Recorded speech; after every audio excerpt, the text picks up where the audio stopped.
We're joined today by South Carolina quarterback Connor Shaw. Connor, welcome to the Coach's Corner.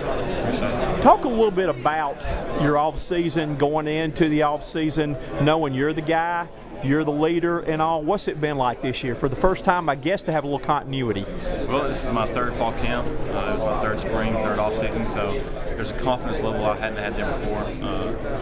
I still have a lot to prove, and that's why we practice. And I know I've been working on the passing game all summer, continue to work on it during fall camp, and I just have to go out there and prove it during the season. I know you're a great leader, and I teach a class of little fourth graders on Friday. It's called The Leader in Me, and we actually showed some of your interviews last year to the class, and they like that. But you're a guy of few words. You don't say a whole lot. Talk a little bit about your leadership skills and what you actually try to do is setting the tone being the leader. Well, I try to lead by example, and when I get out on the field, to be a quarterback, you have to be vocal. There's a point where you have to embrace that. But I'm a pretty quiet guy, but when I have to, I'll be vocal out in the field. I was a college and high school coach for 27 years. I know you grew up with a coach. What's that been like, having a father for the coach, I guess, to teach you the game and being around it all your life? Yeah, I grew up around it. I grew up on the football field, watching my dad coach and handle young kids, and I knew how to grow up and handle the expectation and the pressure, and it's just something you have to embrace. Talk about how big it was last year. You know, Marcus goes down. You only lose one game the rest of the year. Everybody stepped up. You emerged as a quarterback, did a great job, got better. You've got Marcus back now. How good can this offense be now that you've got a lot of toys to play with? It's very exciting. I know we have a lot of guys that can make big-time plays on the offensive side as well as the defensive side. We just have to go out there and prove it now. Coach Spurrier was making a comment today about throwing the ball more. He said this is probably the first time since he's been here that they've actually been throwing and catching in practice and all. So, what are your thoughts maybe about getting a chance to throw a little bit more this year?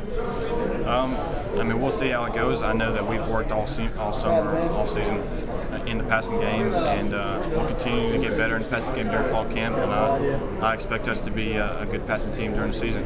First game of the year is going to be a big game with Vanderbilt. I kind of look at it almost as a trap game that everybody wants to look down the schedule, say 5-0 going to Georgia, but that's going to be a big game. What are your thoughts on having to play Vanderbilt on the road on a Thursday night and going to their place? Well, I guarantee you there's no one on this team, player nor coach, that's looking past this game. We know that Vandy's a program that's getting better year by year, and they have a team that's ready to go, and we'll be ready as well. Look forward to seeing you play, but I appreciate your leadership this year. Man, a few words, but I appreciate leading by example. Yes, sir. I appreciate that. Thank you.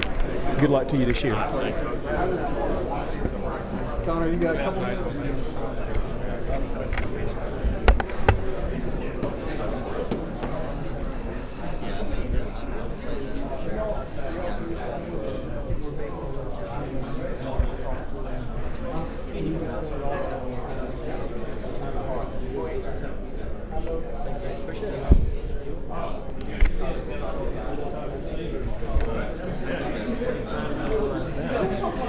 Part of something a lot bigger. You got Connie, he's proven he can pass, he can run. You got Marcus, the other running backs, pretty good tight ends, the line, pretty good group overall. Just be part of it.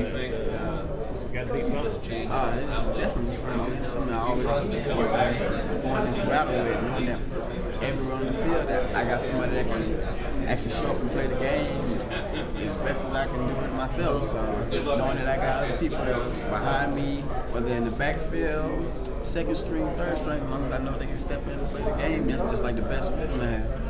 What has been your biggest thrills of Gamecock so far? Any particular moment you especially cherish? Yes, sir. Running the punt back against ECU to open the game. Coach Spurrier hadn't had a special team touchdown in a while, and actually bringing that home for him, that actually made me feel real good about myself. So. They promised they were going to get one in the season. We got the first game, and I think that's the last one. We're about ready for another one, aren't we? Yes, sir. We've been working real hard on special teams. Our special teams coach has been doing a real good job. So I'm looking forward to all the special teams areas to do really well. Best of luck to you, man. Thanks so much. Dick Cox with Cox Sports Broadcasting. Yes, I'm going to let you be the man. I'm going to let you hold the mic. How's that? Yes, instead of me. We're going to change it up a little bit there.